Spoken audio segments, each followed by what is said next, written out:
Greetings and a warm welcome to you all, dear ones. Message from the Light Anunnaki and from Ishtar.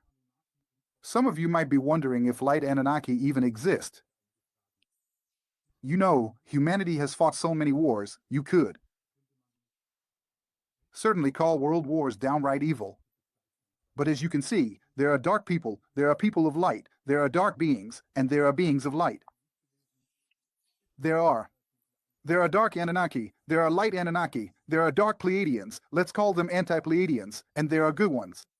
So, we shouldn't see things in black and white, but rather from a different perspective. We have received a message, and here as well. A huge thank you for our cooperation. I truly appreciate their work.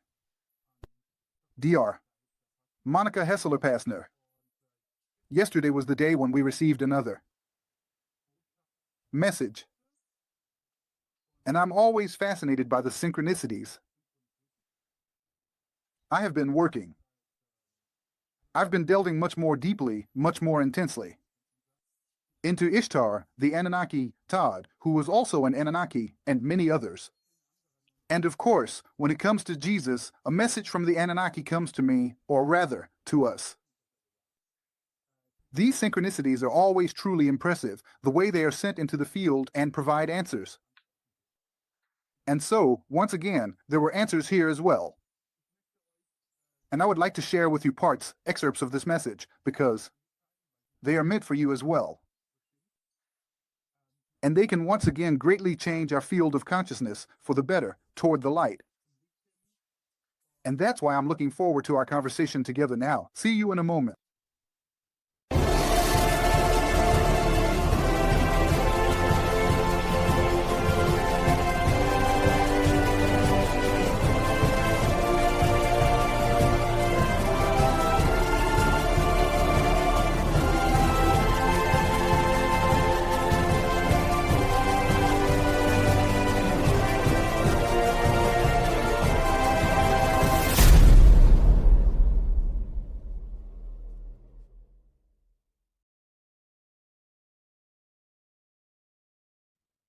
So, the message from the Light Anunnaki and from Ishtar. I don't know if many of you have already looked into the topic of the goddess Ishtar. And I've already talked a bit about the Anunnaki and am currently preparing even more on the subject. Maybe we'll just get started and dive into the text. Let's dive into the message that has reached us. And I'll just comment on it freely, for everyone's understanding. I think this can really be very enlightening. All right, listen up. I'm quoting. We are Ishtar. We are a Nana who has accompanied the world on earth for thousands of years. Blessed the heavens and the cosmos, and protected them. We have been known for many thousands of years. Okay, let's pause for a moment. Ishtar, also called Inanna, also called Isaias. Among the ancient Nordic peoples, she was called Inanna, the one who bestowed the gods immortality with the golden apples. Think of the Garden of the Hesperides, think of the fairy tale of Mother Hulda, the apples, the Garden of Eden. We find this everywhere, of course. Ishtar is also very interesting. To the seekers, the true seekers, namely the Templar Knights Rodrich and Immerand, she appeared in their time, and told them that unfortunately Babylon had fallen as the first great empire, Carthage had fallen as the second great empire, and the third was planned for the German people. Specifically, with the Templar Center in Vienna, which actually came into being and which, well, also existed, but was also meant to form an axis to Berlin and Paris. And in Berlin, a site was established because of Rodrich and Immerand. This is what people say, the Berlin Tempelhof. Ishtar referred to herself as the beloved sister of Jesus Christ. Wow, okay. Ishtar, there are actually records about her, more recent ones, from around the time of the Second World War. Apparently, she appeared several times in church congregations in the North Sea or Baltic Sea region. And she spoke there, or so it's reported, in many, many accounts that aren't even that old. Then, in the 1970s, she appeared again in Japan. And she always asked people to say that it's wonderful that you worship Mother Mary and have placed her on a pedestal. But when it comes to Sophia, when it comes to femininity, when it comes to the beloved sister of Jesus Christ, the union of masculinity and femininity, she would be the right person to turn to, who has been active on Earth for hundreds of thousands of years. Yes, in that sense. If there was perhaps an earthly incarnation of her, or even several, then it could very well be that a major aspect of her soul, at least that's what I would suspect, was not in Mother Mary, but rather in Mary Magdalene. Unfortunately, she was also degraded for thousands of years, especially in her role as the primal force of femininity. But all of that is allowed to develop again. So, Ishtar Inanna, ASI, the city goddess of Babylon. And in addition, interestingly enough, because she commissioned, yes, the construction of Tempelhof in Berlin. So, where is the Ishtar Gate from Babylon located? It's in Berlin, on Museum Island in the Pergamon Museum. But there are also coincidences, right? Babylon is an interesting story anyway. Take a look at my video list, there's one about Babylon.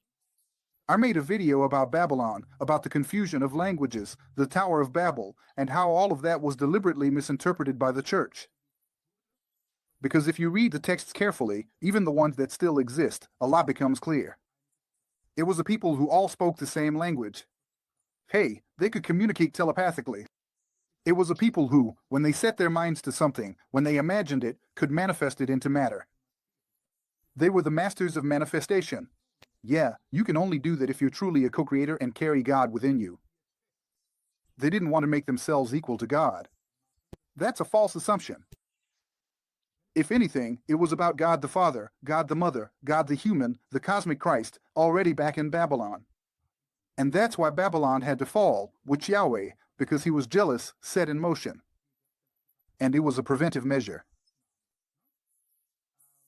And then the languages were confused. The Anunnaki Enki was behind that. Okay. That's when Babylon was destroyed. Carthage, we know about the Punic Wars, Hannibal, how he rode into Rome on elephants, that was Carthage. And unfortunately, the Roman Empire really did destroy Carthage. You could say, not just destroyed it, but actually razed it to the ground, down to the last wall. They even salted the fields to poison them, because they wanted to make sure Carthage would never rise again. Yeah, and why do you think that was? It was a very enlightened empire. The Phoenicians, who were also on the northeastern coast, just above Israel. Iran is too far away. Turkey. Syria, kind of that edge back there. Tyre was on the Gulf. Tyre was a Phoenician city, just like Carthage, and of course the west coast of Spain was Phoenician as well. King Solomon, the story goes, he was actually a Phoenician and not a Hebrew, or anything else, for that matter. Really fascinating stories are coming our way. So, Ishtar Inanna, the beloved sister of Jesus Christ, as she says. It goes on. What else does she say? They introduce themselves and say, and I quote, "We are Babylon. We are the peoples of East Mania. We are the Assyrians. We are the Akkadian peoples. We are, and now it gets even more interesting, the energy of light and love, of the Anunnaki. That is what we call you. A warm welcome to your all-encompassing being." That was the message to me. So, okay. We've cleared up Babylon. Ishtar was, after all, the city goddess of Babylon. If we look for Ishtar in Egyptian teachings, we had a conversation with Todd recently, and I'll be publishing some parts of that as well. He said she is equivalent to the Egyptian Hathor. Okay, so now we have the parallels. They are. The peoples of East Mania, I immediately thought of Germania in the East. Whatever the case, it was just an impulse. Assyrians, the Assyrians, interestingly enough, also spoke an Indo-European language. Back in his time, ancient writers as early as 400 BC already reported that in Assyria they found the same language as in the German Treverum, that is, in Trier, for example. I go into detail about this in my book Isaac and Rebecca. Very fascinating. And of course the Akkadian gods and peoples. They are said to be the light and love energy of the Anunnaki. Yes, you actually are. There are now connections. It is said that the Anunnaki come from Nibiru, the planet. Just as it is said that humanity comes from Earth. We know that we do not come from Earth, that Earth is currently our home planet. Absolutely correct. But Nibiru was not always the home planet of the Anunnaki. I'll probably make a separate part about that as well. And at the end of June, Atlantis Part 2 will be released. On the public channel, I will also talk about how the Anunnaki probably actually originally came from the Pleiades. Oh, look at that. The Seven Sisters, the Pleiades, which are still officially called the stars of Enki today. We should really think about why they're called that. There are clues, there is evidence, and specifically from Assyrian, Akkadian, and Babylonian writings. Okay. And that makes the whole thing much more interesting. Of course, we know that Enki presented himself as Yahweh, that they were partly responsible for the destruction of Atlantis, the Great Flood. Those were the splinter groups, the dark side of the Anunnaki, but just as much, there is also the light side. Noah, as a half Anunnaki, was also among them, along with Enki and his entire family. I know there are people who claim otherwise, but in my eyes, that's just New Age agenda. And I will prove that in one of my next parts. We also had long conversations with Todd himself. Yes, very, very, very, very exciting where we are right now. Now, let's continue. The message was, it now brings a new cycle of time, a new time radius by changing the time horizons in your life. That's how it was addressed to me. Me. In your life, a new dimension has now opened up, which cannot be classified as a 5D dimension or higher dimensional perspectives. It is a dimension that is not yet known. It is the dimension behind the dimension. For many of you, a new dimension behind the dimension will open up. So the message wasn't just directed at me, but also at you, at so many out there. Due to the rising energy since 2012, star portals are being reopened, the veils are being laid, dark energies are being dealt with. All of what lies behind this, we also have help from above. From a spiritual as well as a physical perspective from above.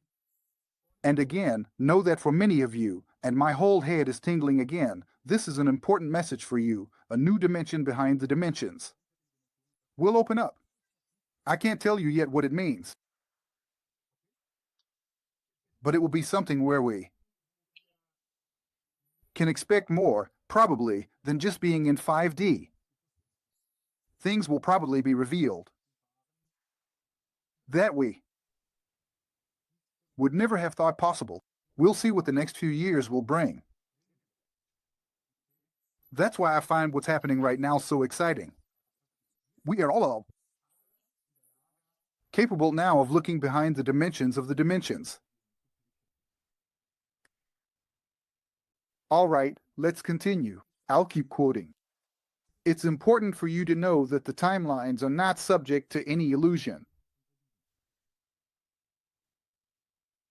When you start to explore yourselves in body, mind, and soul, when you begin to use the abilities that have been given to you, even from other times, from other incarnations, as they mean, from other realms, putting them into practice. That's what it's about now, that we remember. And that's why history is so important, so that we can work through everything that actually happened, where our origins are, where our source consciousness comes from, who we were, who we are, and to be able to activate and live the essence of that now. Just in the past few days, I've seen again how many people have written to me, how much the books have triggered memories through visions, and fragments are coming up that completely change their field of consciousness. And that really is, it's fantastic, it's truly amazing, and it makes me incredibly happy. So, and if we put this into practice, as the message continues, then a great and brilliant power of light arises within you, around you, and it extinguishes the light of artificial intelligence. Follow my example and do even greater things, right? We have the power, we have the strength. And that's specifically regarding artificial intelligence, which has been spreading more and more on Earth. It's already starting, artificial timelines are being destroyed, and many good ones are merging together. But now comes the other part of the message. Still, it is the case, and I quote, that what you feel in your body, what you lament in pain, what is taken from you and stolen, will happen to an even greater extent. We will be rewarded if we truly use our abilities. So we turn to you, beloved man, beloved son, beloved brother, because now is the time to open a new chapter in the book of your life. Strong in prayer, strong in devotion, together with my wife and my children, of course, among you, above you, within you, and with you. And I think it's also quite important that we all open our new book of life now and finish writing it ourselves, instead of letting others write it for us. So let's open the chapter and lay down the cross. You could really put it just like that. Yes, and the request made to me was also, let me explain it to you this way, that there will be a realignment in what we do, in the sense that we will support artificiality less and turn even more toward the naturalness of the original field of divinity.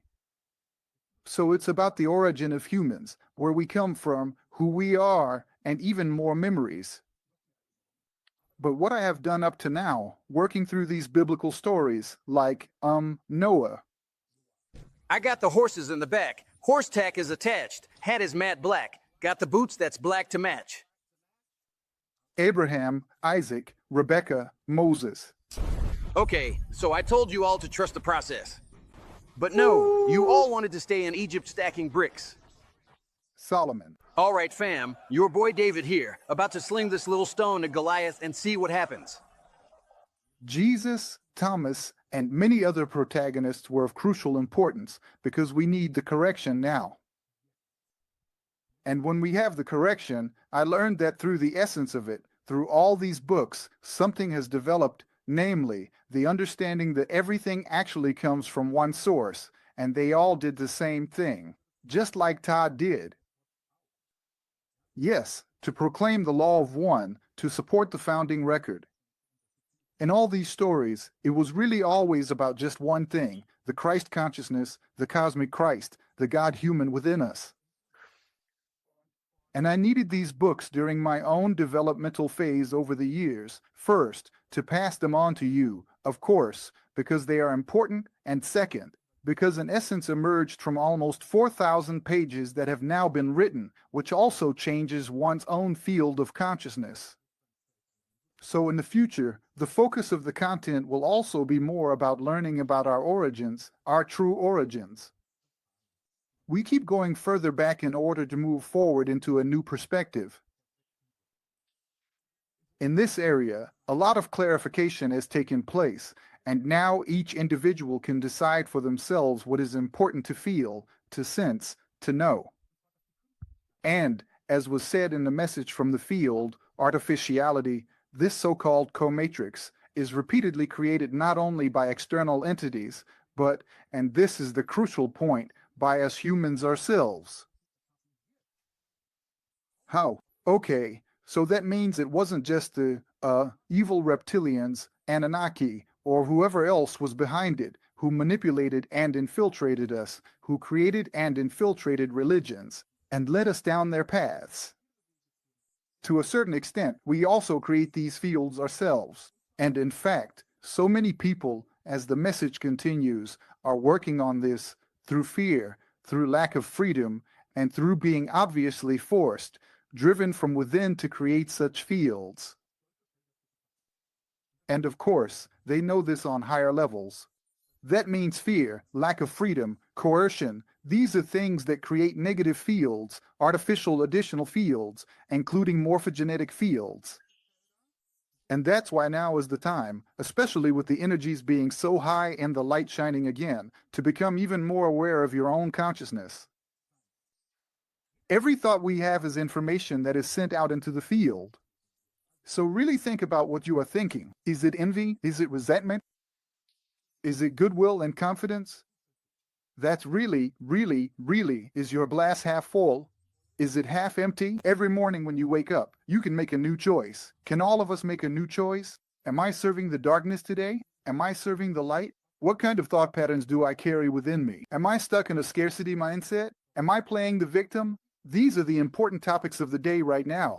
These are the important issues that should move us, that we all sweep in front of our own doors, reflect, transform, embrace our shadow sides, and transform them like an alchemist. That is the task of the alchemist, to create light out of darkness. This really concerns all of us now. It concerns every single person who needs to realize that through their being, their thoughts, their words, and their actions, they also create realities. Are we feeding the wolf or not? That means each and every one of us now has it in our own hands. He carries it in his own heart. How much artificiality is being maintained that overshadows the naturalness of the divine timeline? It's really simple. And I thought that was a fantastic message. That's really the core of what I wanted to share with you today, that we should simply refocus, each of us, on our own focus. Each person for themselves, and in the end, once again, for a greater collective. Unwavering, right? That's the beautiful thing about it.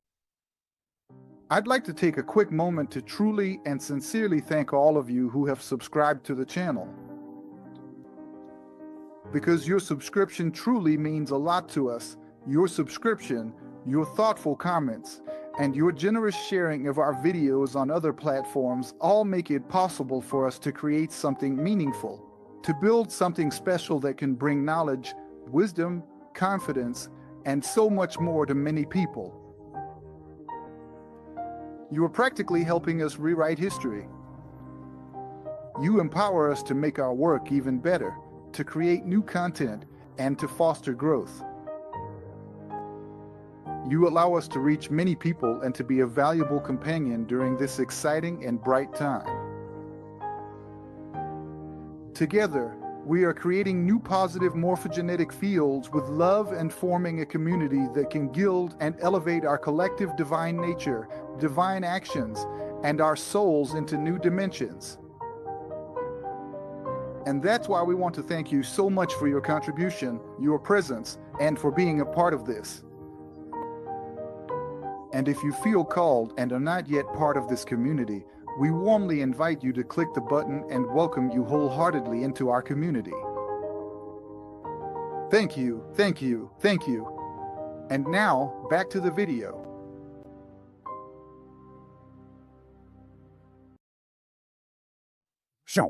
But the text goes on, and I quote, but now the revelation may happen for everyone. Even the stars show that the revelation is now happening for everyone. It is the highest light of the source itself that is now providing for you. That's the message. Now it's about praying in the primal trust of the true light. I've been saying that for years. But it's not always easy to live by. I know that. And that's exactly it.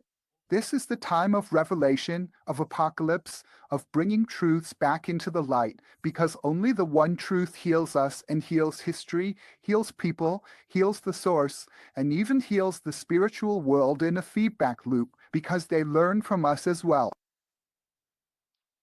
And if we now return to prayer and go back to the primal trust in the divine original power, the true light, then all of us will be taken care of. And then it went even further in the message. It was incredible, where we say that the Christ grid is slowly being repaired, the star gates are being restored, and the message literally included this sentence: the Earth's magnetic grid matrix, as they called it, is now being completely renewed over the Earth. That's how it is, and that's how it's meant to be. I think that's incredible. Now it's about this, what we also call the Christ grid, being patched up and repaired piece by piece, and that's happening with the help of our own mental power as well.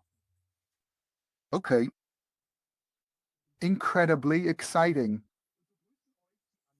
And so, the Anunnaki of light greet you, because we are not just a people of war, we are the creative force that flows through everything and permeates everything. It's actually true that in the Founder Records it is written that the souls, the guardians of the Founder Records, the Emerald Records, the blueprint of God, our blueprint, the genetic codes, that above all, the Pleiadians were very strongly represented there. And the Confederation of RA, which was already called that back then, they were active on Earth to establish the Christ consciousness here. Of course, it was always a war of light against shadow, just as Todd writes. And, I think what was also important for me today were the Anunnaki of light.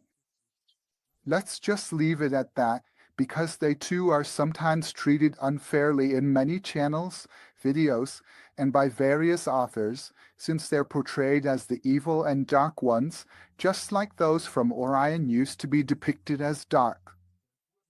But nowadays, there are also beings of light from Orion who are very empathetic. And that's how it is now. The time has come for the faction of light to step into the light and support us. The light faction of Orion, the light faction of the Anunnaki, who apparently originally come from the Pleiades.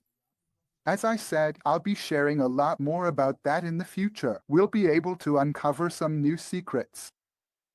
There wasn't just one Todd either. There were also dark thoths created, who lead us astray and so on and so forth. It's a very, very exciting topic that we'll be exploring in the coming weeks and months, one that can heal us in our field of consciousness and collective consciousness, but also individually move us forward and provide insights. And as the saying goes, knowledge and wisdom. You can't be wise without knowledge. And what we learn in schools and universities, I don't consider that to be knowledge. It's not true knowledge, right? Instead, we're really talking about knowledge of ourselves. Who we are, where we come from, who all the protagonists were, even some from the Bible, who acted on our behalf, all of whom stood for the law of one. They guarded all the stargates. They would have been dead in Egypt, the teachings, the law of in Atlantis, the law of one was proclaimed, and Jesus did the same in Egypt. It all goes back to the same founder records. When we understand that, then the concept of all is one takes on a whole new quality, because the knowledge of all these protagonists who were there ultimately came from one source. Everything. Yes, and what was made of it are variations, some of which became misleading. Deliberately, of course, right? Yes, I hope and believe that you enjoyed today's message. I found it very full of light. I thought it was very good, and there were 2 or 3 things in there that I think were simply important to share with you. With that in mind, have a pleasant week, a blessed and enlightened week. See you soon. Bye.